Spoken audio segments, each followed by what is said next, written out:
In the past 12 hours, my mother has already given birth to 1.44 million children, and she shows no signs of stopping. All because every night, my grandfather would hang my mother from the ceiling beam, tightly wrap her waist with a cloth strap, and tie a papaya to each of her feet. After everything was done, she was forced to down a bucket of papaya milk. Over time, my mother developed a slender waist, long legs, and skin so smooth it felt like it might break at a touch. Her rear end grew 3 times bigger than others. From then on, my mother would use up one snake every night, and every used snake would steal soil, thrash its tail and die. Until my mother caught a green snake with a bony lump on its head. Who would have thought the green snake would open its mouth and speak human words, saying, "Sister, you are my final tribulation. If you let me go, I will surely make you wealthy beyond measure." My mother understood the difference between a single full meal and being full forever. Not only did she nod in agreement, but she also struck a secret deal with this green snake. From that day on, my mother became crazy obsessed with coffins. The coffins my family made could not only keep women eternally young. They could also restore a man's vigor. Every day, people came knocking on our door asking for coffins. My mother raised me with this skill.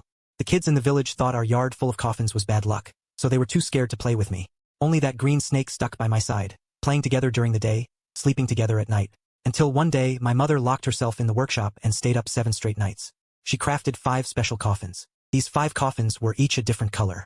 My mother called them the 5-star coffins. These 5 coffins were given to 5 families in the city that were on the verge of bankruptcy. In exchange, she got 5 marriage contracts pressed with bloody fingerprints. And those 5 families that received the 5-star coffins became, in just a few years, the 5 biggest tycoon families in the city. Every year, they would bring their daughters to the village to visit my mother. But I felt those daughters. My mother only took one look at them before announcing she was retiring.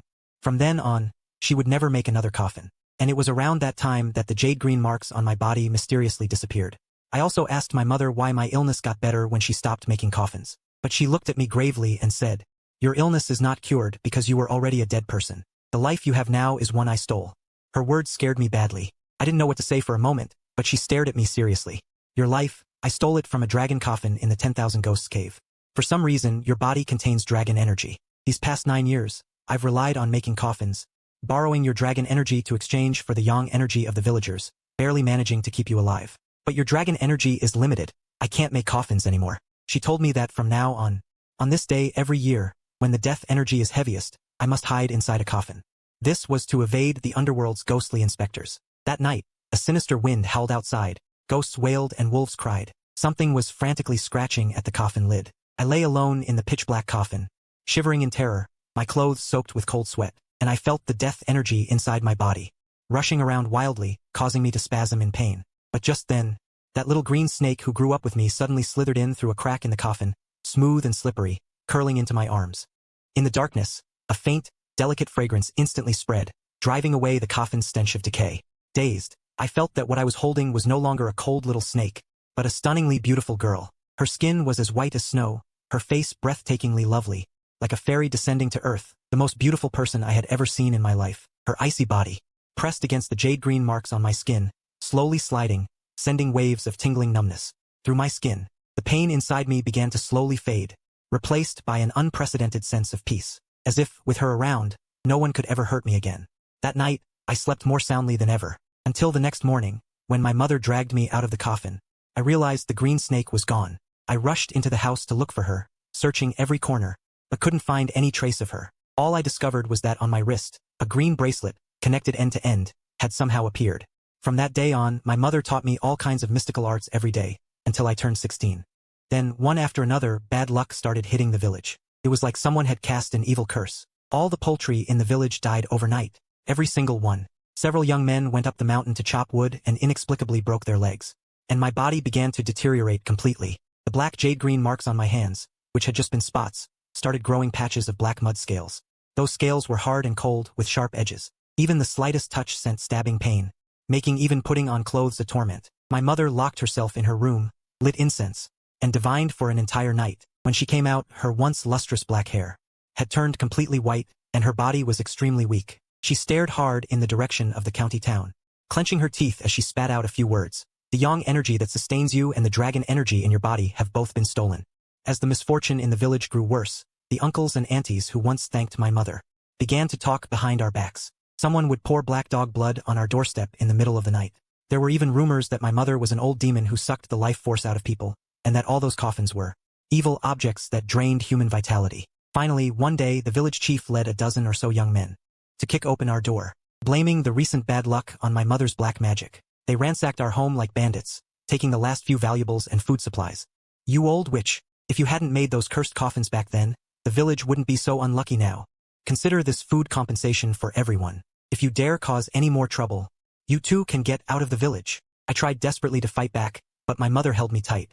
She lowered her voice and warned me that before my wedding night, I absolutely could not use my hands, or else the ghost messengers would come to claim my life. Some villagers who didn't get anything decent took their anger out by beating us. To protect me, my mother was kicked hard to the ground, coughing up a large pool of blood. From that day on, whenever I walked through the village, everyone looked at me with open disgust and contempt. Some kids even threw stones at me when the pain from my illness tormented me. Mercilessly late at night, or when I hid under my covers crying silently, the green snake bracelet on my wrist would always glow faintly. Then a breath of cool, gentle energy would soothe my wrist, just like that stunningly beautiful girl who held me in the coffin back then. When I turned 18, my mother suddenly disappeared.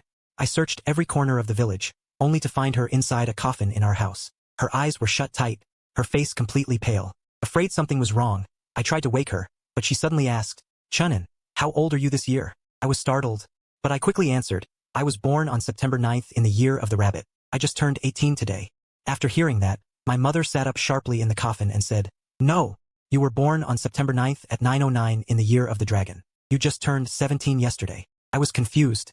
Was my mother having hallucinations? But then she violently coughed up a large mouthful of black blood and let out a chilling laugh. We won, we won. We finally beat them." Terrified by her appearance, I asked what we had won. Her voice gradually rose. "We beat fate itself, Chen An. I told you, I stole you from a dragon coffin. Your identity is extremely special, and forcibly borrowing life was already defying the heavens. The yang energy I borrowed over the years couldn't fully merge with your body, which is why the mutation happened. And before you turned 18, you were supposed to face both a heavenly tribulation and an earthly tribulation. So I deliberately aged you up by a year to deceive the heavens, making the heavenly tribulation come early, and miss the earthly one. Today, your mother took that heavenly tribulation for you." I stared at her dumbfounded, unable to process everything at once. My mother slowly climbed out of the coffin, her hands trembling as she pulled 5 marriage contracts wrapped in red silk from her bosom and shoved them into my hands. "These are the marriage contracts I traded for with those 5-element coffins back then. These 5 girls are all Phoenix daughters with special destinies. Next year, the earthly tribulation will come. Take these contracts to the city. Choose one of the girls to marry. Every night, let her yang energy nourish you, and it will slowly dissolve the death aura in your body. But even if I choose them, will they agree?" My mother coughed, spitting out another mouthful of black blood, then gently reassured me. "If they know what's good for them, they should beg to marry you and repay the debt from back then."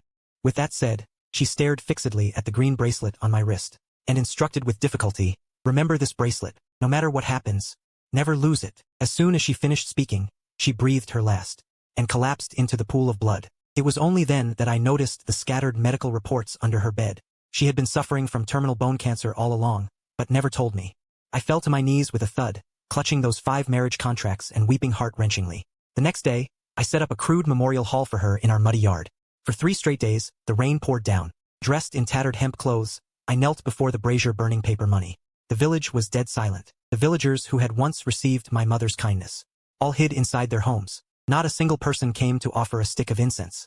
The bitter feeling of being forgotten after departure left my heart like cold ashes. I had planned to finish my mother's wake, and then take the marriage contracts to the city to find a wife. But on the afternoon of the 3rd day, the low rumble of engines suddenly came from the distance. 5 top-tier luxury cars, incredibly aggressively, parked in front of my shabby little courtyard gate. The doors opened, and 5 dazzlingly beautiful girls, in exquisite high heels, escorted by black-suited bodyguards under black umbrellas, walked into the yard covered with ashes of funeral paper money. The pungent scent of high-end perfume instantly masked everything. But because of the commotion of the luxury cars, the villagers who had been hiding far away now gathered at the entrance of my yard to watch. The leading girl, wearing a bright red custom-made dress, walked up to the morning hall, took the incense offered by a bodyguard, and respectfully bowed 3 times. The girl beside her, in a deep purple gown, her eyes slightly red, even gently pressed the corner of her eye with her fingertip. "I am the heiress of the Jiang family, Jiang Shuman." The girl in red turned around, her voice gentle, like a spring stream. "This is the heiress of the Su family, and the younger ladies from the Bai, Lu, and Shin families. You must be Chen An, right?" Hearing those 5 names, and looking at those vaguely familiar, stunningly beautiful faces before me, my entire body trembled violently. Jiang Shuman, Su Mengyao, Names flashed wildly through my mind. The birth dates and names on the 5 marriage contracts my mother had shoved into my hands before she died. All matched. It really was them. They were the 5 girls who always found me dirty when we were kids, and also the 5 fiancés. My mother left me before she passed. We heard Aunt Chen has passed away. Back then, Aunt Chen did our 5 families a great favor. Didn't you say you wanted to marry me? My eyes instantly welled up. When the whole village treated me like a jinx, these people I hadn't seen in years actually came to honor the promise. Su Mengyao also stepped forward, her eyes red-rimmed. That's right, Chen An.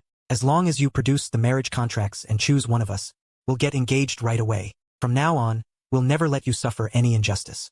Hearing this, the villagers gathered outside the door erupted into chaos. Oh come on, you young ladies must have the wrong house. This kid is a cursed loner. He even has disgusting black scales on his body. Don't let him fool you. Exactly. This must be some prank show by city influencers.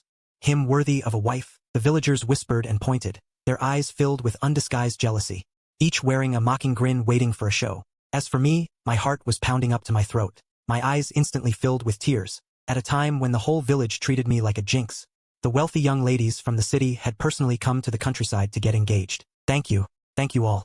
I choked up, unable to speak, and quickly wiped my muddy hands hard on my clothes. Then, as if handling a treasure, I carefully pulled out from my chest the 5 marriage contracts, still warm from my body heat, and handed them over. Jiang Shuman took them with utmost tenderness, looking at the blurred blood fingerprints on them. A faint golden light flickered in the depths of her eyes. Chen An, we don't need your wealth, but since we're here to get engaged, according to tradition, we need a token of engagement, right? Hearing this, I nodded quickly, racking my brain for something I could offer as a token. But the next second, Jiang Shuman's gaze wandered and finally landed on my wrist. Hearing this, I froze on the spot and instinctively covered my wrist. This bracelet has become one with me. It's been my companion since childhood. Sorry, but this is the only thing I can't give. I shook my head and took a fearful step back. I can find something else. But that single step back seemed to ignite some kind of fuse. How can you be so ungrateful? The village head's wife, watching from outside the door, couldn't help sneering. 5 young ladies from wealthy families are fighting to marry you, and they just ask for a cheap bracelet as a token of engagement. And you're hoarding it, refusing to speak. You're just stubborn beyond belief. 5 young ladies are fighting to marry you, and they just ask for a cheap bracelet as a token of engagement. And you're hoarding it. How embarrassing. Even a few villagers joined in the jeering, their faces full of snot and envy. I blushed with shame, my hand hovering in midair as I hesitated, unsure how to explain.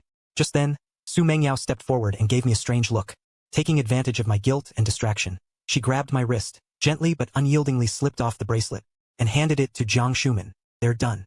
Now that there's nothing to hold on to, Jiang Shuman examined the green bracelet in her hand, a hint of inexplicable delight in her eyes. Then she pulled out a piece of black silk cloth. She walked up to me. Chen An, to celebrate our engagement, we've prepared a surprise for you. We're going to blindfold you with this cloth. The 5 of us will stand right here. Whoever you catch will spend tonight with you in the bridal chamber. At the words bridal chamber, my ears grew hot, but thinking of my mother, I shook my head and refused. Yet Jiang Shuman, while covering my eyes with the black cloth, said with a smile, your mother came to me in a dream last night. I really thought heaven had finally favored me. But just as I was blindfolded, I happened to catch a glimpse of Jiang Shuman's face. A sly, wicked grin suddenly appeared on her face. Next, everything went pitch black before my eyes. All I could hear were the heartbeats and breaths of the 5 young ladies. The 7-year night technique my mother taught me finally came in handy today. I quietly formed a finger seal, activating my ability to listen to breath and read energy. My perception instantly spread out, taking in everything around me. But instead of seeing loving fiancés, I saw only Su Mengyao, who had just put away all 5 marriage contracts, wiping her hands with a disinfectant wipe, a look of disgust on her face. Touching anything he's touched is so gross. I'll need to wash my hands 10 times when I get back. Jiang Shuman was filming the bracelet in her hand with her phone, as if sending it to someone for confirmation. Hurry up, take a clear video of this country bumpkin getting all excited. Post it in the group so everyone can have a laugh. The other 3 were holding up their phones, snickering as they aimed the cameras straight at me. Look at him getting all worked up. Does he really think he's good enough for us? Sister Jiang, enough messing around. Just slap the corpse suppression talisman on his forehead and let's go. At the same time, a pungent smell of cinnabar mixed with the stench of black dog blood suddenly assaulted my nostrils. The ink used for painting corpse suppression talismans. I froze completely. So they weren't here to marry me at all. They came to trick me into giving up the marriage contracts, to steal my handprint, and to humiliate me in the most despicable way right in front of my mother's memorial hall, forcing me to call off the engagement. At that moment, my heart sank to the bottom of the sea. I clenched my teeth in fury. The last shred of rational thought in my mind snapped. Ignoring my mother's dying advice not to recklessly stir up death energy, I unleashed the suppressed death energy within me.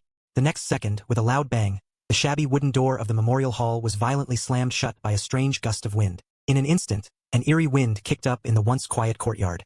The brazier inside was blown spinning wildly. What's going on? Why did the door close?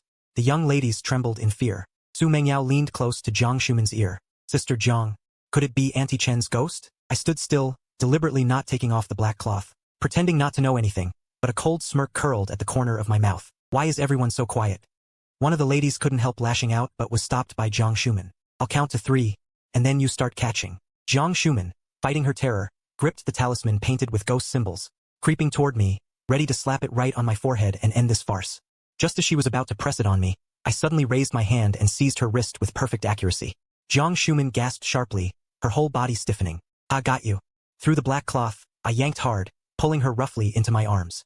Death energy seeped through my fingers into her wrist, locking onto her vital gate. I don't know which one you are, but since I caught you, let's go to the bridal chamber right now. Chen An, let go of me now. Jiang Shumen finally panicked. Intense pain and terror made her struggle wildly, but her strength was like a little chick in my grip. She couldn't break free at all. Just as I was about to completely drop the act and teach her a lesson worse than death, a shrill, piercing sound of a swona suddenly cut through the heavy curtain, stabbing straight into my eardrums. That wasn't a tune played by the living, it was the soul-guiding melody of the underworld's death emissaries out on duty. My heart jolted. Damn it. Today is the day of my 18th year death calamity. I had just stirred up death energy, and the underworld has already. The underworld agents have been summoned. If I don't stop now, once they find me, I'm as good as dead today. I quickly channeled my energy to force the surging death energy back down into my dantian in an instant. The death energy reversed course, and my body jolted violently. My internal organs felt like they'd been smashed by a sledgehammer, leaving me instantly weak. My limbs burned with heat, and I let go of Jiang Shumen's hand, powerless. The backlash of the death energy damaged my meridians. For a long time to come, I won't be able to use death energy again. As I withdrew the death energy, the eerie wind outside stopped abruptly. The village gate was pushed open by the united efforts of the villagers outside. I ripped the black cloth from my eyes and looked at the 5 terrified women before me, asking with feigned innocence, what's going on? Why was the wind so strong? Shumen, weren't we supposed to? Smack!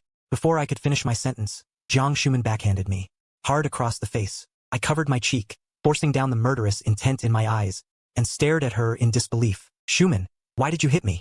Didn't you say you'd consummate the marriage with me in front of my mother's spirit? Are you insane? Jiang Shumen could hardly believe her ears. Trembling with rage, she suddenly raised the 5 marriage contracts high, and, right in front of my mother's spirit, tore them to shreds with a loud rip. Chen An, you're nothing but a toad lusting after a swan's flesh. You've lost your mind. Take a piss and look at yourself in the reflection. You think you're worthy of marrying me? At that moment, the flurry of paper scraps felt like a slap in the face, each one hitting me. Then Jiang Shumen's bodyguards threw me into the yard. I fell into the muddy water, trembling all over. Just then, the village chief and a few burly men who had been watching from the yard stepped in front of me, carrying hoes and shovels. What's the matter with you? Bullying an orphan with no father or mother in our village. The village chief roared with righteous indignation. Looking at the broad, sturdy back shielding me, a glimmer of hope suddenly flashed in my eyes. Could it be that some of the villagers still remembered the old days? My throat tightened, and I was about to say thank you, but the next second, the village chief's face twisted into a thuggish grin as he flattered Jiang Shumen. But let's keep things separate. This kid Chen An has lacked discipline since he was young. It's his fault for offending your eyes. We'll make him kneel and apologize to you. But since you've broken the village's rules today, you'll have to leave some compensation. Faced with the village chief's outrageous extortion, Jiang Shumen let out a contemptuous sneer. She had no regard for these dirt-poor peasants. You want compensation? Fine. She snapped her fingers, and her bodyguards opened several black combination briefcases that were supposedly part of her dowry. With a clatter, bundles and bundles of bright red cash spilled onto the ground, piling up into a small mountain. The village chief and villagers' eyes went wide, their breathing turning heavy. They involuntarily retreated behind the 5 heiresses. My heart felt like a bucket of ice water had been dumped on it. So these villagers hadn't come to help me. They were just using me to extort money, expecting me to kneel and thank them afterward for smoothing things over. I barely suppressed the churning in my stomach, took a deep breath, and said coldly. At these words, the villagers were all stunned. The village chief stammered. Miss Jiang, what do you mean by that? How is Chen An not alive? Jiang Shumen sneered and had someone fetch a bronze bagua feng shui mirror from the luxury car, thrusting it directly in front of me. Chen An, let everyone see what kind of thing you really are. I instinctively looked up at the mirror, and the surrounding villagers followed suit. Then the crowd erupted into chaos. In the bronze mirror's reflection, there wasn't a living human figure. only a pitch-black shadow roiling with death energy. She doesn't have a living person's shadow. She's a ghost. The village chief stumbled backward in terror. Now you get it. Your village's recent streak of bad luck isn't some natural disaster. Jiang Shuman's venomous voice echoed in the rain. It's all because this dead woman has been sucking your yang energy to extend her life. You've all been tricked by her dead mother. At these words, the whole place fell silent, staring at the glaring piles of money on the ground. Then looking at the terrifying dead person in the mirror, the villagers' faces grew darker and darker. So we've all been fooled by this witch. What are you waiting for? Tear down her funeral shrine. Hearing this, my chest felt like it was being twisted by a knife from anger. The yang energy was clearly borrowed, and my dragon energy had made them rich. Their children had bought mansions here and gone to the Western Mansion. And now they want to smash my mother's shrine. Then, those once kind-faced villagers now rushed at me with hoes and torches. Anyone who dares touch this shrine today, I swear they'll be kowtowing to my mother underground tonight. I stood firm in front of my mother's shrine, my eyes bloodshot as I roared. Though I was weak, my fierce expression held. Just as Jiang Shuman approached, Jiang Shuman leisurely added, "What are you afraid of? The yang energy on her body has long been cut off. She's just a spent force now. As long as we smash the shrine, she definitely won't survive tonight. Even if someone dies, the Jiang family will take responsibility. The money on the ground. Take it freely." With the richest family backing them and the sight of money everywhere, the villagers completely lost their minds. They no longer had any scruples. They kicked over the brazier and struck at me with clubs like rain. I fought desperately, using my flesh and blood to block them and protect the shrine. They no longer had any scruples. They kicked over the brazier and struck at me with clubs like rain. I fought desperately, using my flesh and blood to shield my mother's memorial tablet. But one man can't fight against many. Moreover, I was extremely weak from suppressing death energy. My back and head took several heavy blows. My vision went black. I could only watch in despair as they approached my mother's shrine. Jiang Shuman walked up to me, holding that cyan bracelet in her hand, looking down at me condescendingly. A cold smirk on her lips. Just as I was about to faint from pain, there was a cracking sound. On the bracelet clutched in Jiang Shuman's hand, a glaring, icy white light suddenly burst forth. An extreme cold energy erupted violently. The pouring rain in the sky instantly froze into countless ice spikes. The villagers who had been crazily smashing the shrine slowed down, their hoes and shovels covered in a layer of frost. Jiang Shuman let out a piercing scream. Her wrist was instantly frozen purple, and the bracelet flew from her hand. Just as everyone was still trying to figure out what happened, a giant sigh and snake burst into the air. Accompanied by a clear hiss, the snake's cold, merciless vertical pupils swept across the scene. An overwhelmingly powerful pressure surged forth. The bodyguards and villagers who had been shouting just moments before were sent flying, slamming heavily into the muddy ground of the yard. I collapsed sitting on the blue bricks of the shrine, watching this massive sigh and snake in shock. It was her, the one from when I was 9 years old. The girl who stayed with me in the coffin through my death tribulation. So she had never left. She had been sleeping in the cyan bracelet my mother had given me since childhood. But just as the snake was about to strike, that chilling swona sound suddenly echoed again from outside the yard. A bone-chilling swona sound. Without warning, an eerie wind swept through the surroundings. The light in the sky seemed instantly drained. The entire yard fell into deathly darkness. Two tall, thin silhouettes wearing tall hats silently passed through the roof. They were underworld messengers, following the death energy I had leaked. They finally found us. The cyan snake still stood firmly in front of me, but I clearly noticed. Her massive body was trembling violently. She stared fixedly at the two silhouettes beyond the yard gate, her vertical pupils filled with extreme fear. Yet she did not retreat a single step. Unable to withstand the terrifying pressure from the underworld messengers, blood actually trickled from the corner of her mouth in a shocking sight. But Jiang Shuman and the villagers couldn't see the messengers outside at all. From their perspective, they only saw the snake, which had just appeared with such imposing presence, suddenly stop, tremble all over, and even spit blood, and I thought it was some formidable monster. Jiang Shuman climbed up from the muddy ground, looking at the weak snake and me, not hiding the mockery and contempt in her eyes. "Chen An, you and this dead snake are both useless trash. Today I won't dirty my own hands. You two monsters. Just stay in this broken shrine and slowly die. Let's go." Jiang Shuman turned around with a cold laugh, leading the other 4 heiresses as they stepped into luxury cars in their high heels. Seeing this, the villagers, afraid of catching bad luck, scattered in panic. They scrambled out of the yard. I clenched my teeth, watching the taillights of their cars speeding away. Humiliation and rage nearly burst my chest, just as the luxury cars drove off. Outside, the shadowy abyss of the Yama's path, 2 pitch-black soul-hook chains, radiating an aura of deathly stillness. They rushed straight for my crown. "Go!" The green serpent let out a mournful, piercing hiss. Resolutely igniting its own vital blood essence, it fiercely rammed into those 2 soul-hook chains. Amid the enraged roars of the underworld emissaries, it coiled around my severely wounded body, transformed into a streak of white light, and forcibly fled deep into the mountains. we fled for a long time. At first, the green serpent deliberately avoided the trees. But as the clanking of chains behind us grew louder, more piercing, the serpent began to accelerate in a desperate straight line. Whoosh whoosh. Countless towering trees were knocked down, until the chain sounds behind us gradually faded. Then we slammed heavily into a dilapidated mountain god temple. The massive green serpent coiled around me, a faint, shimmering white light glowing from its body. In the light, the graceful silhouette of a stunningly beautiful girl was faintly outlined.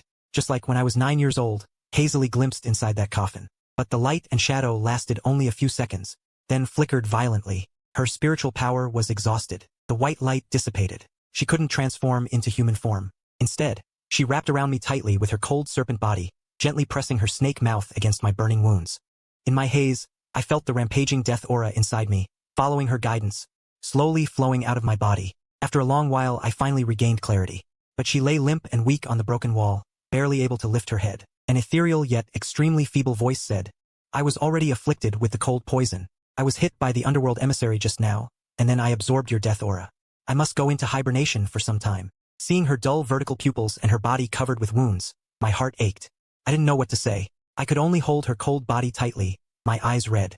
She gently rubbed her tongue against my cheek. The voice in my mind carried a hint of resolve. "The yang energy you borrowed from the past is thin and false, and I depend on the dragon aura in your body to heal my wounds. But now, both of these things have been stolen.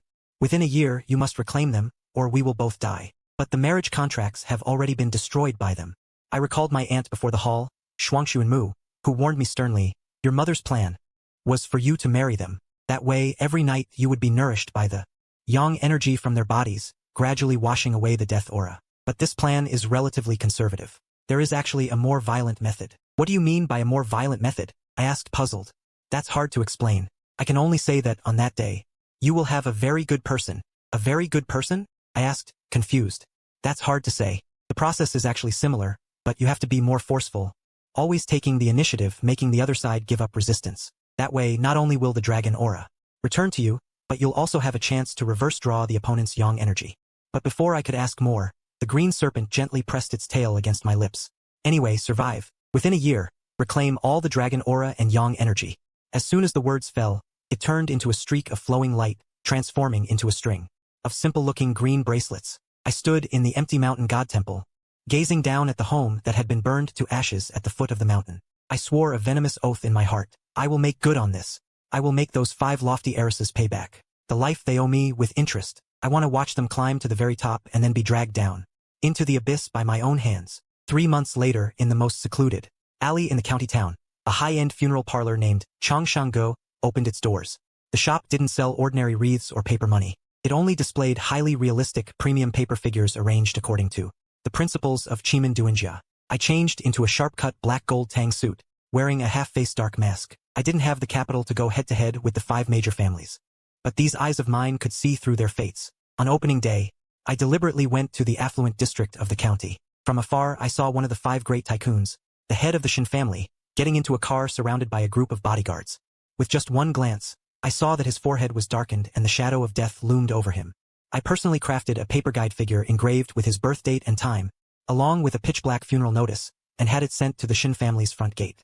As expected, the Shin family head flew into a rage and instantly brought his bodyguards. I sat in the grand armchair, staring at him coldly from behind the mask. "Mr. Shen, no need to get so angry. If something happens to you within 3 days, your family will naturally come to me. I'll handle your funeral, and in return, I'll ensure your Shang family suffers no further fallout." "You crazy charlatan, putting a curse on me? Just wait." The head of the Shang family stormed off with his entourage in a rage. Then, on the 3rd night, the Shang family head died in a bizarre accident on the spot. When the news broke, the entire upper-crust circle of the county was shaken to its core. Early the next morning, the eldest son of the Shang family knelt outside the door of Longevity Pavilion at dawn. He kowtowed frantically, begging me to take on the Shang family's funeral. I charged an astronomical fee. With a few simple tricks, I quelled the Shang family's misfortune. Just like that, the name of the mysterious master of Longevity Pavilion shook the entire county. Everyone knew that the master's funeral invitation was the King of Hell's roll call, receive it and you're dead. But if the master agrees to take your case, then he's snatching you from the King of Hell's grasp. Finally, I had the chips to sit at the same table as those 5 women in this arena of money and power. After thoroughly investigating the 5 great families, Su Mengyao was incredibly ambitious. She desperately wanted to lead the Su family to replace the Jiang family as the top player in the county's business world. But lately, because the Jiang family was secretly sabotaging her, several major Su family projects had blown up one after another. She was on the verge of bankruptcy, a woman desperately grasping at straws and extremely easy to manipulate. On a stormy evening, I had someone deliver a black funeral invitation bearing her name to the president's office of the Su group. Sure enough, Su Mengyao didn't believe in superstition at first. She even brought her bodyguards to the doorstep of my shop, cursing me as a swindler and threatening to have my place trashed. But by then, I had built considerable clout by handling funerals for the wealthy. Neighbors and a few big-shot businessmen I'd helped stepped up to protect me. So she couldn't follow through. She stormed off, fuming with harsh words. I ignored her bluster, since she didn't believe I would help her believe. Over the next 3 days, under cover of night, I snuck into the Su family's properties. And along her daily route to rig things, first, her company's private elevator cables, I loosened them, causing a mid-air plunge that nearly killed her. Then I anonymously reported a fatal loophole in her investment project, leaving her facing massive compensation claims. Finally, I secretly sabotaged the brake system of her sports car, making her almost rear-end a large truck on her way home. Half the front end was smashed, when the shadow of death and the terror of bankruptcy truly loomed over her, this high and mighty.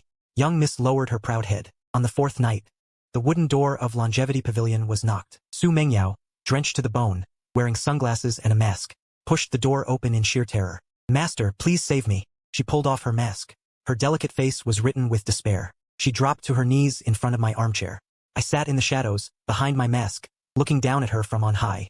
This woman who, months ago, had humiliated me in the mud. "Miss Su, lately, have you felt trapped at every turn, even in danger of your life?" I deliberately lowered my voice, husky and icy. "It's not just your flawed destiny, it's also because Jiang Shuman has been secretly siphoning your Su family's luck." Su Mengyao had always been extremely wary of Jiang Shuman. Hearing this, she jerked her head up, her eyes blazing with shock and venom. "It's really Jiang Shuman, that bitch. Master, if you can help me survive this and crush the Jiang family, I'll give you anything." I let out a cold laugh. I didn't hand her some superstitious fortune-teller nonsense. Instead, I directly tossed her an extremely detailed folder, contained the fatal dossier I had compiled over the past months by secretly investigating the Jiang family's South City development project. Over the following month, I became Su Mengyao's biggest backing, in my guise as the mysterious master.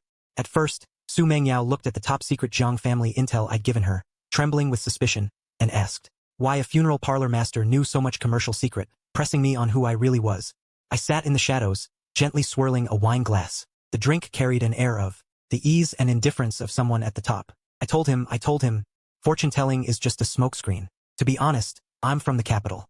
These files are just random intel my people dug up. The Jiang family's little cake is nothing I care about. My goal is to take over the entire county's operation. I just happen to need a loyal proxy. The question is whether Miss Su dares to take it.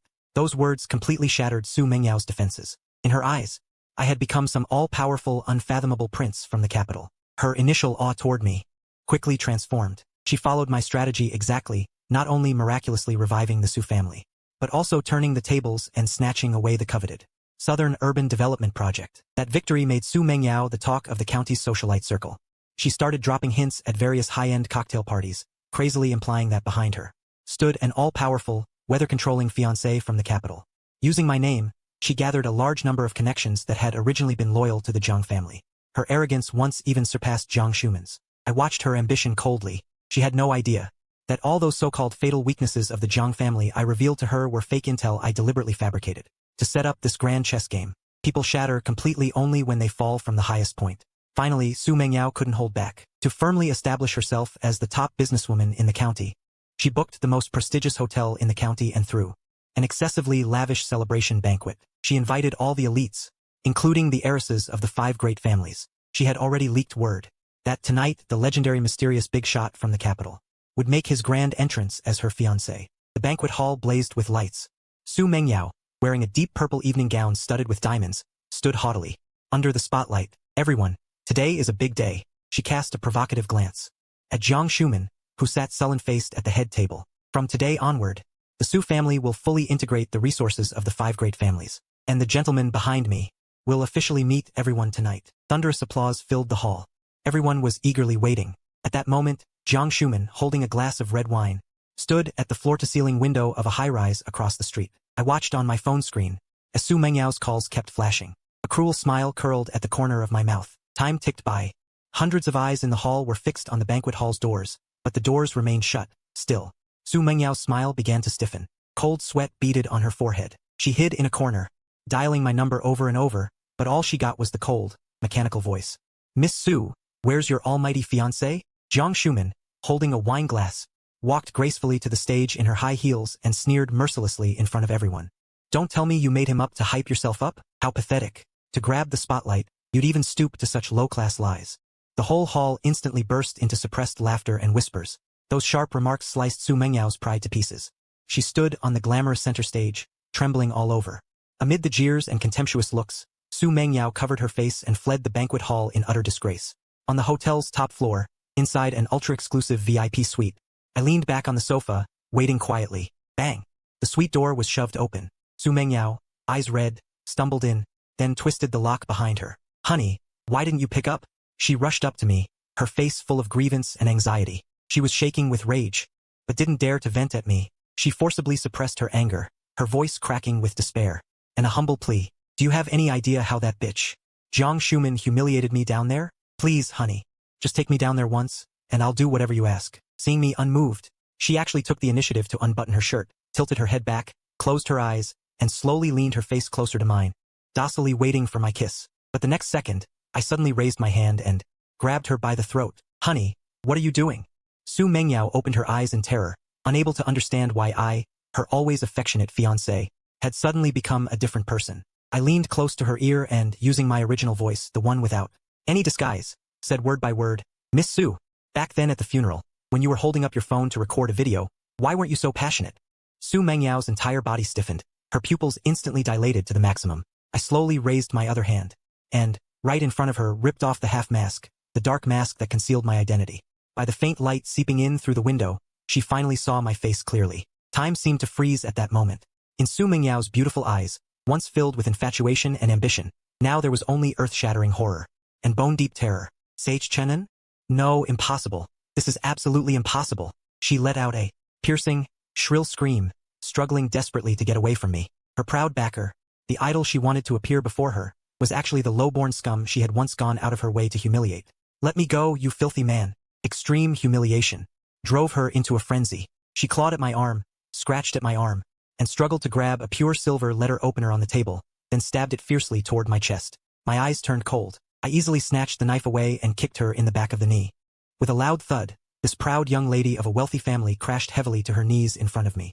I let go of her and tossed a master-servant blood contract onto the carpet before her. Sign it, and I'll go down with you. Su Mengyao saw the words on it, trembling with rage. A hint of desperation flashed in her eyes. You're dreaming. Even if I jump from this window, I will never sign something like this for a low-born scum like you. With that, she actually lunged up, trying to crash into the floor-to-ceiling window. My eyes turned cold. I grabbed her by the hair and yanked her back violently, slamming her heavily onto the carpet. You want to die? I pinched her chin, forcing her to look up at me, a cruel smile curling at the corner of my mouth. If you jump now, what do you think will happen? Jiang Shuman will be downstairs popping champagne to celebrate. She'll take over all of the Su family's assets and drive your parents to ruin. Most importantly, once she learns the truth about your suicide, she'll laugh at you for the rest of her life. You'll hear her laughter clearly even from underground.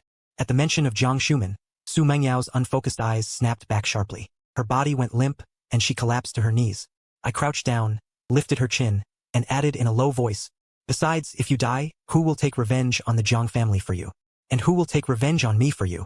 Su Mengyao stared fixedly at the blood contract. On the floor, a symbol of eternal humiliation, her whole body trembling violently. On one side, losing everything, and being laughed to death by her arch-rival. On the other, selling her soul, to become a dog for a former underdog. Trembling, she bit her own finger, tears of humiliation streaming down her face, and pressed her fingerprint onto the blood contract. The moment the contract took effect, a red mark branded itself on her collarbone, then faded away.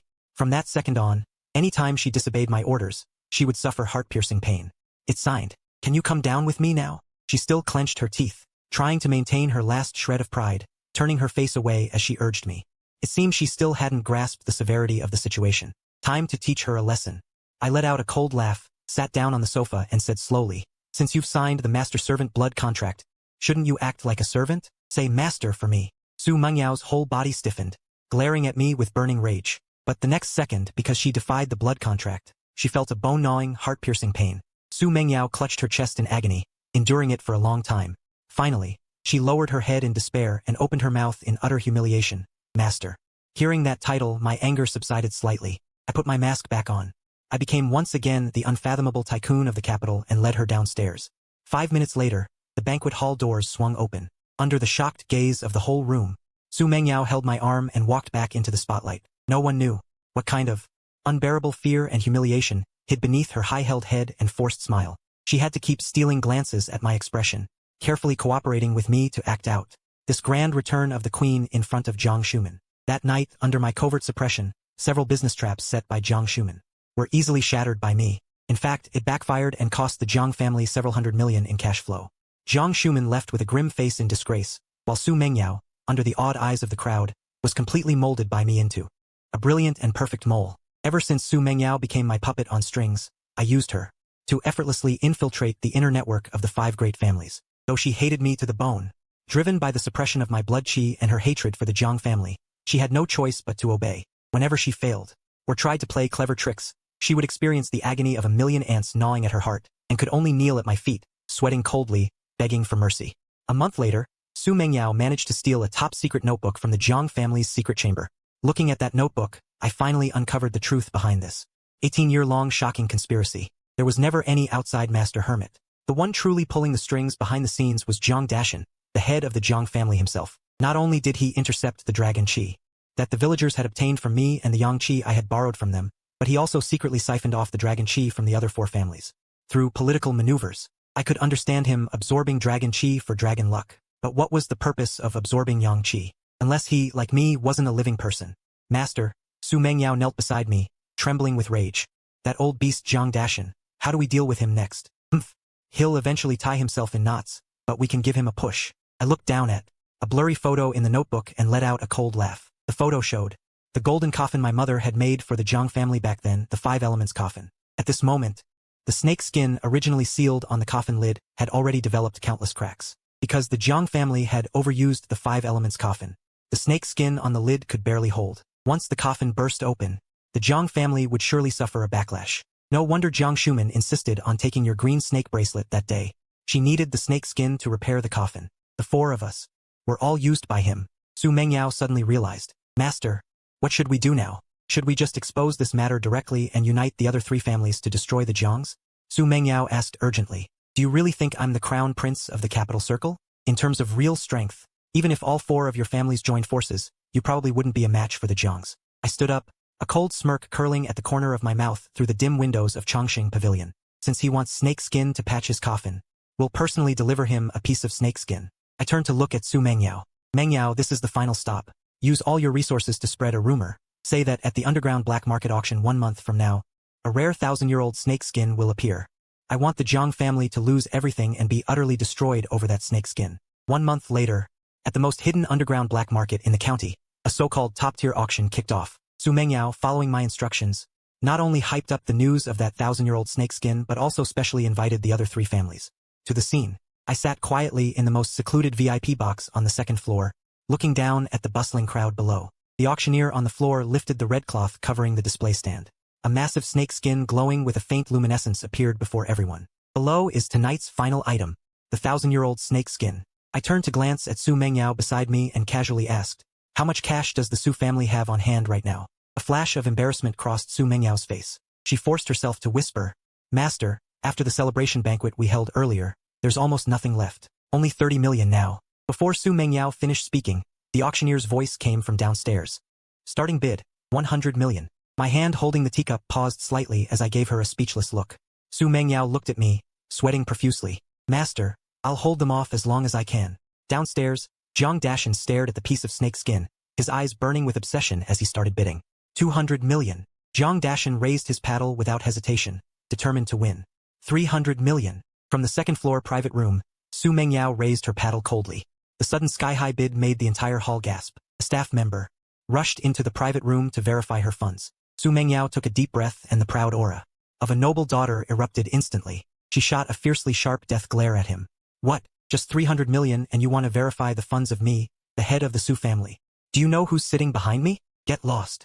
The staff was intimidated by her presence. After all, he must have heard the rumors about the Su family cozying up to the crown prince of the capital circle. He quickly apologized and backed out. Sitting in the shadows, I nodded in satisfaction. Speechless. Jiang Dashan's face changed. Gritting his teeth, he raised the bid. 800 million. Jiang Dashan was completely frantic. He stood up abruptly, unleashing the imposing aura of a family head. Pointing at Su Mengyao on the second floor, his voice was full of pressure. Girl of the Su family, are you breaking the rules to declare war on behalf of the Su family against the other 4 great families? Facing that heavy accusation, Su Mengyao broke out in a cold sweat. She glanced at me instinctively. I nodded slightly, signaling her to push the Jiang family into a dead end. Su Mengyao wiped her sweat. Her cool voice rang through the hall. Uncle Jiang, in an auction, strength rules. Uncle Jiang, in an auction, strength rules. If your Jiang family can't even muster that much, how dare you speak of war with my Su family? Then Su Mengyao raised her paddle again. 2.8 billion. Jiang Dashan trembled with rage, but he had to get that piece of snake leg today. His eyes bloodshot, he told Jiang Shuman to liquidate all collateral immediately. 3 billion. Jiang Dashan's voice was clearly trembling. Su Mengyao glanced at me and let out a soft laugh, then lowered her paddle. 3 billion. Sold. As the auction hammer fell, Jiang Dashan collapsed into his chair, drenched in sweat. But his eyes revealed a viciousness. To get that piece of snake leg, he had not only emptied the Jiang family's entire cash flow, but also mortgaged their core industries. Now he had to move up his plan. Sure enough, after the auction ended, Jiang Dashan suddenly walked onto the stage and issued an invitation to everyone present, asking them to follow him to the Jiang family villa to witness the miraculous properties of this 1,000-year snake leg. With my skill in reading people, I naturally understood his intention. This invitation was most likely a trap from which there was no return. Joining us were not only the 3 young ladies but also several prominent wealthy merchants. As decorations, everyone reluctantly got into the Jiang family's cars. I brought Su Mengyao along as well. The villa in the desolate mountains was built in a place of extreme ease. Following a secret passage deep underground, I never expected that beneath the villa lay a massive main tomb chamber of considerable scale. In the center of the main chamber sat a huge golden coffin. The snake skin that had originally sealed the coffin lid was now cracked with countless fissures. I activated my yin-yang eyes and clearly saw wisps of golden dragon chi leaking out through the cracks. As the group was led into this eerie main chamber, they saw the bizarre scene and immediately felt uneasy. Several merchants even wanted to back out, but Jiang Dashan's eyes were full of greed. Carefully holding the 1,000-year snake leg, he covered the top of the coffin bit by bit, trying to repair the cracks. The divine object fit perfectly onto the coffin lid. With a flash of dazzling light, the 5-element formation that was on the verge of collapse miraculously started operating again. Ha ha ha ha. It worked. It worked. Jiang Dashan laughed maniacally. He spun around to face the crowd behind him, his eyes bursting with undisguised greed and murderous intent. Uncle Jiang, what do you mean by this? The 3 young ladies and several big shots backed away in fear. The next second, Jiang Dashan suddenly spread his arms wide. From the formation, several blood-red beams shot out like tangible tentacles, tightly binding the 3 girls and the living people present. Then an extremely eerie scene appeared. The pure white yang qi from everyone's bodies, being continuously drawn out, turning into streams of white light, all converging directly into Jiang Dashan's body. And the golden dragon energy overflowing from the coffin was instead infused into Jiang Shuman, who stood nearby. Chen An's dead man's true dragon energy is exactly what my daughter needs to reshape her true phoenix destiny, securing my Jiang family's century-long foundation. Jiang Dashan felt the surging power within his body, roaring wildly. And your decrepit yang energy will help this old man shed his mortal shell. So that's it. Nurturing with dragon energy, storing life with yang energy. This is the Jiang family's scheme. For the past 18 years to steal heaven's mandate. Jiang Shuman, standing at the center of the array, basked in the baptism of golden dragon energy, her originally haughty face now revealing a smugness that looked down on everything. Just as this father and daughter were lost in their dream, the 1,000-year snake leg on top of the coffin suddenly flashed with an eerie black light, then a deafening explosion came from the center of the main tomb chamber. The snake leg instantly detonated the terrifying energy field that had been accumulating in the coffin for 18 years. The array channel was forcibly shattered. Jiang Shuman and Jiang Dashan were immediately struck by backlash. Jiang Shuman violently spat out a large mouthful of black blood. The golden dragon energy that had been forcibly infused into her body instantly dissipated. She collapsed to the ground in pain, clutching her chest. Her once fair, noble, and strikingly beautiful face was now deathly pale. No, this can't be. My energy field, Jiang Shuman screamed in agony. Looks like this snake leg I carefully prepared left quite an impression on Patriarch Jiang. A cold voice rang out. The main tomb chamber door was kicked open by me. Dressed in black, I slowly descended the steps with Su Mengyao. Under the shocked gazes of Jiang Dashan and Jiang Shuman, I laughed coldly and tore off the half-face mask. It's you, the dead man Chen An adopted back then. Jiang Dashan stared at me. Ignoring Jiang Dashan, I walked straight up to Jiang Shuman, who was kneeling on the ground in agony, slowly lifting her chin. Long time no see. Miss me? My fiancé. Chen An, how can you still be alive? Your yang energy was clearly cut off. Fear filled Jiang Shuman's eyes. What your Jiang family stole. Today you'll give it back with interest. I stood up coldly and looked at Jiang Dashan. The Jiang family must pay with their lives. But Jiang Dashan didn't break down and beg for mercy as I imagined. He steadied his breathing and climbed to his feet. The shock in his eyes gradually faded, replaced by a kind of hysterical frenzy. Fine move, fooling heaven and crossing the sea, Chen An. This old man truly underestimated your family. Jiang Dashan steadied himself and ripped apart his expensive tang suit, revealing an extremely shriveled body covered in bizarre black veins. What a shame. You're still too young. Do you know why this old man needs to absorb yang energy? Jiang Dashan's voice turned eerie. Because this old man was once a dead man just like you. At those words, everyone present gasped. The next second, they noticed Jiang Dashan's body beginning a horrifying transformation. His spine bulged high, sprouting two massive, black-furred wings, a bloodied mouth with sharp fangs. His originally clouded eyes instantly turned into blood-red slit pupils. Everyone froze. Never expected the head of the Jiang family to be a long-dead bat demon. Today, this old man will devour you alive and let your blood anoint my blade. Jiang Dashan let out a deafening roar, his massive fleshy wings tearing through his clothes. He turned into a blur, charging straight at me. Too fast. A loud bang.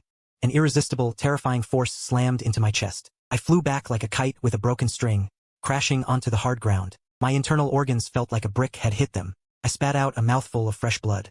Master! Su Mengyao covered her mouth, trying to run over and help me, but was sent flying by the terrifying shockwave Jiang Dashan emitted. Jiang Shuman, who had been rolling on the ground in pain, saw this and the fear in her eyes instantly vanished, replaced by a maniacal, bitter laugh. She staggered to her feet, stepping closer to me. Chen An, you really are a pitiful fool. Let me tell you another secret. Your mother's illness could have been cured, but if she didn't die, she would always be a threat to us, so we paid to have her diagnosis changed.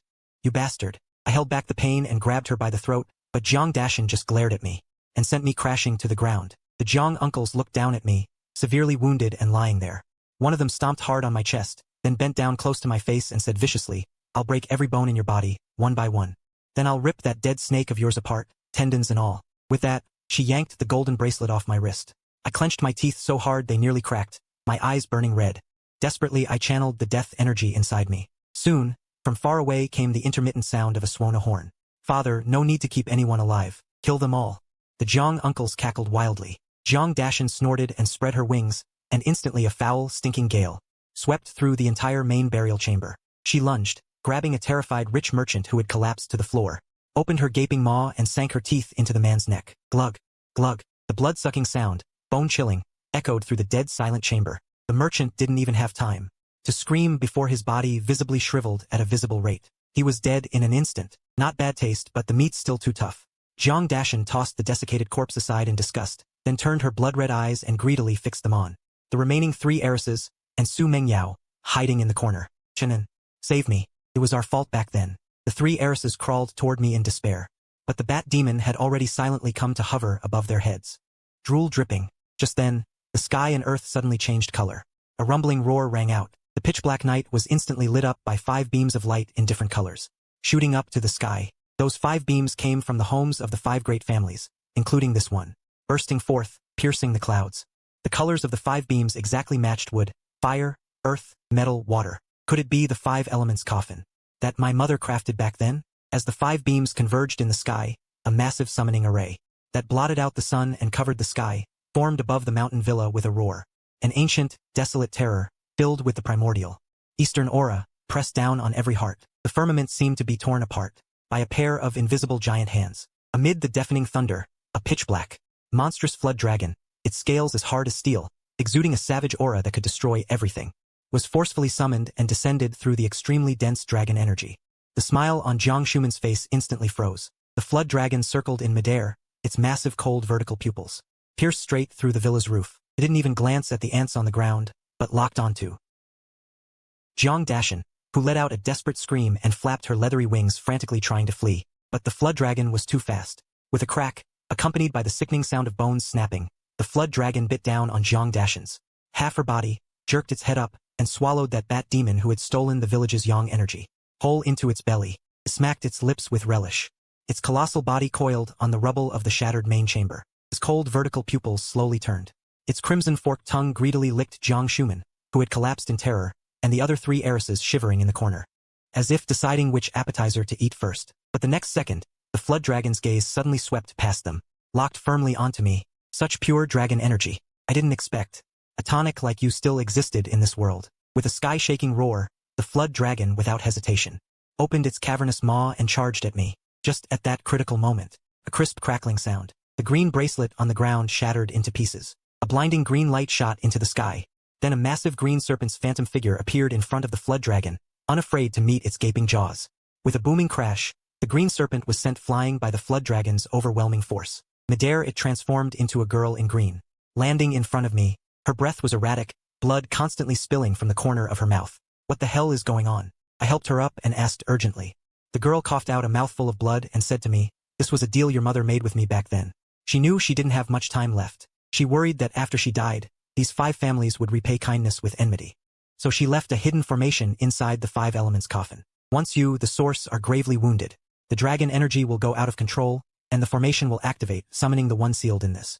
The malignant dragon beneath the county town attacked everyone present indiscriminately, while I, having grown up, had a chance to lead you out. After explaining all this, the girl stared at the dragon suspended in midair, her voice resolute. "Chen An, I'll hold it off. You run." But because of that, I took her heartfelt words, and bore the pain in my heart. But because of that, I took on her, "You run." Yet I stood there motionless. "Chen An, what's wrong with you? Run." I ignored her cries, and walked straight toward the 3 young ladies crawling toward me in despair. "Chen An, save us. We were wrong before." I pulled 3 blood contracts from my chest and tossed them in front of the 3 young ladies. "If you want to live, sign them." I looked down at them from above, my voice like a death sentence. "Sign the blood contracts, sever your noble fate and karma, and return the dragon energy that belongs to me." By then, the dragon was already charging at me. A green barrier I had raised blocked the dragon. "Chen An, taking back the dragon energy now will only make the dragon target you more. Why bother with them?" I turned my back to her, heaved a deep sigh, my voice unusually clear in the dead silent tomb chamber. "Because you lied to me." The girl trembled all over, as if struck by lightning. "You never planned to escape with me, did you?" I turned around and looked into her clear eyes. "In the trap my mother set, you were nothing but a disposable piece. Right? As long as the dragon devours you, it can ascend and transform. Then it won't come after me anymore. Your mother had no choice. If you don't leave, we'll all die." Just then, a sharp screech rang out. The dragon, reeking of suffocating blood, smashed through the green-clad girl and lunged at me. I ignored the dragon, instead gazing deeply at the girl. "I don't care how my mother made a deal with you back then. That has nothing to do with me, because now the one playing the game isn't her, it's me. And I don't want you to die." That said, I slowly turned around, looked up at the dragon, and a fierce aura I had never shown before burst from my eyes. The sky darkened, and the entire tomb chamber howled with eerie wind. The dragon's speed slowed. I spread my hands. Light shone from my pupils. Then, the surging dragon energy inside them, along with the dragon energy scattered in the air after the coffin exploded, all turned into countless brilliant golden rays that surged into my body like rivers returning to the sea. "No one is leaving today." I let out a roar to the sky, unleashing all my death aura without reserve. A thick black death aura, mingled with dazzling golden dragon energy, erupted from within me. Lifted by this terrifying power, I slowly floated in midair. Gold and black light intertwined behind me, faintly coalescing into a massive phantom of an ancient black dragon. Everyone present, including the green-clad girl, stared wide-eyed. At this moment I finally understood my identity. The dragon energy in me wasn't absorbed from the dragon coffin. On the contrary, the dragon coffin was called that, because its owner, I was a dragon in my past life. The next second, the sound of Swona horns began to play all around, the tomb's temperature plummeting to freezing. Several ghost officials, holding soul-locking chains and wearing tall hats, passed through the walls, fixing their gaze on me hovering in midair. "Chen An, no." The green-clad girl, seeing the ghost officials closing in on me, covered her mouth in despair. I ignored the ghost officials, stepping through the air toward the dragon coiling in midair, my voice shaking the entire tomb. "You have only one Swona song's time. Before it ends, I will devour you." The dragon trembled all over, its eyes full of fear. Quickly spoke in human tongue. "Calm down. We both share the dragon vein. Why destroy each other? Put away your death aura. I'll leave this county town right now." "Leave?" I let out a cold, wild laugh. "As long as the dragon lives, it will always be a threat to the green snake, and I'm already a dead dragon. What's one more death?" The next second, the phantom of the ancient black dragon behind me let out a dragon roar. The evil flood dragon panicked completely, thrashing its tail violently to shatter the dome of the burial chamber. Fleeing in terror, I stepped forward into the cold, and the void beneath my feet rippled with black circles. In an instant, I vanished from where I stood, and the next second, I materialized above the evil dragon's head. I raised my right foot, my toes lightly pressing down on its skull, but the dragon looked as if struck by a feather, crashing into the ground in an instant, kicking up a cloud of dust. As the dust cleared, the dragon's body was embedded in the earth. The skull shattered. A dragon pearl rolled out. I landed at the edge of the pit, gasping heavily for air. The death energy radiating from me had reached an unbearable peak. The underworld guards slowly closed in, their voices cold and utterly devoid of human emotion. Their soul-hooking chains clattered, carrying an irresistible pressure from the netherworld, lunging toward my neck. As a dead object, I was naturally suppressed, with no room to resist. I could only wait quietly for my judgment. Yet just as the icy chains were about to touch me, a blue silhouette charged forward recklessly, blocking the chains. It clung to me tightly, cupped my face, and kissed me with its cold, soft lips. Then I felt an extremely pure surge of yang energy flow into my body through its lips and tongue. At the same time, the dense deathly aura emanating from me, strong enough to invoke heavenly punishment, was forcibly absorbed into its own body. I tried to push it away, but my whole body went limp and weak. I could only watch helplessly as its body slowly turned gray. In the next second, the soul-hooking chains changed target, latching firmly onto the neck of the young woman now radiating death energy. The underworld guard yanked hard, dragging her fragile form toward the cracked abyss of the netherworld below. Let her go! I desperately grabbed for her hand. The young woman let the chains drag her into the endless darkness, her eyes fixed on me. As she smiled a tragic, beautiful smile. Chen An, you guessed wrong. I was never some artifact spirit. Back then, your mother caught me in the 10,000 Ghost Cavern. She asked me why I was there, and I told her. I'm waiting for a dragon. 1,000 years ago, she fell to the mortal world to save me. Your mother did a divination for me. She said that if I protected you for 18 years through your death tribulation, she would help me find that dragon. The young woman looked at the gradually solidifying golden dragon shadow behind me, her smile filled with infinite relief and deep affection. I thought it was just a transaction. Only today did I realize, it wasn't a transaction at all. It was fate between you and me. With those final echoes, her voice faded. She was completely seized by the underworld guards, and dragged underground, leaving me alone, standing in the desolate, ruined wasteland. A sharp pain erupted in my skull. Memories from my past life flooded into my mind, clashing with my current memories. I pounded the ground weakly, my emotions spiraling out of control. Suddenly, I opened my eyes, grabbed the dragon pearl from the ground, and swallowed it whole. The moment the pearl entered my stomach, the immense life force of the flood dragon took over, replacing it with dazzling golden scales radiating sacred light. The deathly, skeletal dragon shadow behind me now had flesh and blood, transforming into a brilliant, golden, five-clawed true dragon. I let out a sky-shaking dragon roar, my body turning into a beam of golden light piercing heaven and earth, charging straight toward where the young woman had vanished. With a loud crack, I tore open the newly sealed Yellow Springs chain with my claws, bracing against the netherworld's corrosive energy that seemed to crush my soul. In the endless darkness, I was like a bloodthirsty god of slaughter. My golden claws shredded the vengeful spirits blocking the way. My thunderous dragon roars repelled 100,000 ghost soldiers. I don't know how long I fought, maybe days, maybe years. Finally, at the sand river of forgetfulness, after smashing the bridge of helplessness, I saw that familiar blue figure in front of the Sunluo Hall. And King Yanluo was slowly emerging from the depths of the Sunluo treasure hall. An overwhelming netherworld pressure enveloped the entire space. In the ruins of the Jiang family ancestral tomb, sunlight pierced through the thick clouds. Of the original 5 great families, except for the Jiang family, the other 4 had signed blood pacts with me. They turned this ruined site into a cemetery. Deep within the cemetery, they enshrined a cyan bracelet. The heiresses of these 4 great families would come every week with their clans to worship and confess before the bracelet. As the days passed, the fortunes of these 4 families stopped declining and instead began to recover. As for the Jiang family, after that incident they suffered divine retribution, and their business completely collapsed. The ruins of the Jiang family's main tomb were removed from the ranks of the 5 great families. In the center of the ruins, Jiang Shuman cried, wanting to enter and pay her respects, but was firmly blocked by the people of the 4 families. Chen An, please, forgive me. Jiang Shuman wept in despair toward the bracelet in the distance. Not everyone deserves to be forgiven. I never expected my own mistakes to be forgiven. I'm only here out of guilt and gratitude. Su Mengyao led the other 3 heiresses over to Jiang Shuman, and said coldly to her, and what have you done all these years? What makes you worthy of forgiveness? Don't come anymore. Just then, Jiang Shuman spoke. I carried the unconscious girl in green and slowly rose from the rift, setting foot on this land once more. My body still carried the chilling aura of the netherworld, my eyes tightly shut. Master. The moment she saw me appear, Su Mengyao's knees instinctively gave way, and she fell heavily to her knees. Seeing this, the other 3 heiresses also knelt down, not daring to breathe. When Jiang Shuman saw me, it was like she'd grabbed her last lifeline. She crawled to my feet recklessly, clutching my pant leg. Chen An, no, master. I'm willing to sign a blood pact with you, to work for you like a beast of burden. Jiang Shuman sobbed as she begged me. But I couldn't be bothered to look at her. You're not worthy. If you want to sign, sign with my 4 servants. I'll settle accounts with you when I have time. Jiang Shuman lowered her head in despair and crawled toward Su Mengyao and the others. Before my mother's memorial hall, I knelt on the ground holding the girl in green. This place had been kept with great reverence.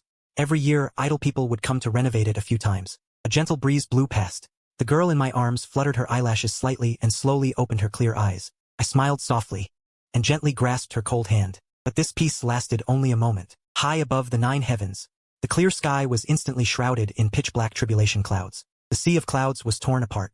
A brilliant golden light blazed forth. Heavenly soldiers and generals arrayed themselves across the sky like an inescapable net. I knew the heavenly punishment had arrived. By forcing my way into the underworld to reverse life and death, I had already violated the laws of heaven and earth. The heavenly Tao would never tolerate me. I gently pushed her away and set her steadily on the ground. I stood up, let out a dragon roar to the sky, and turned into a dazzling golden dragon charging upward.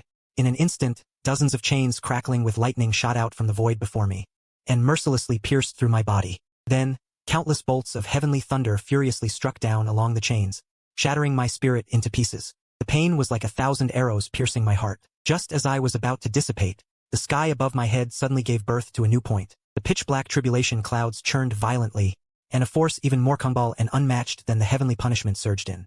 Everywhere, cyan light, like sharp swords, stabbed through the darkness. The celestial phenomenon was 100 times more exaggerated than when the evil flood dragon had descended. That was the tribulation of becoming a dragon. I forced my eyes open. I saw a resolute Sai and figure streak past me, bearing a devastating, earth-shattering momentum, charging straight at the haughty heavenly soldiers and generals above. I understood instantly. To save me, even though her cultivation was far from ready, she had forcibly triggered the life or death. Dragon transformation tribulation. She was going to use her own tribulation to clash head-on with the laws of heaven. She wanted to die together with those heavenly soldiers and generals. No! My desperate roar echoed between heaven and earth, amid the explosion that shattered the sky. Her dragon transformation tribulation raised a shadow and exploded with a thunderous blast. The fierce shockwave instantly snapped the spirit-locking chains that bound me. Taking advantage of the moment the void was torn open, she used her last shred of remaining power to forcibly strike my primordial true soul, which had not yet been completely obliterated by heavenly punishment, into the surging dragon vein of the Yellow River. I don't know how long passed. By the rolling banks of the Yellow River, a battered green snake, barely alive, coiled motionless. Ages passed, 1,000 years of shift and change. Through wind, frost, rain, and snow, that green snake always remained coiled by the Yellow River, never leaving. Until one day, a woman was bathing in the Yellow River when a wandering dragon king saw her. Before she could react, she was forcibly taken back to the dragon palace.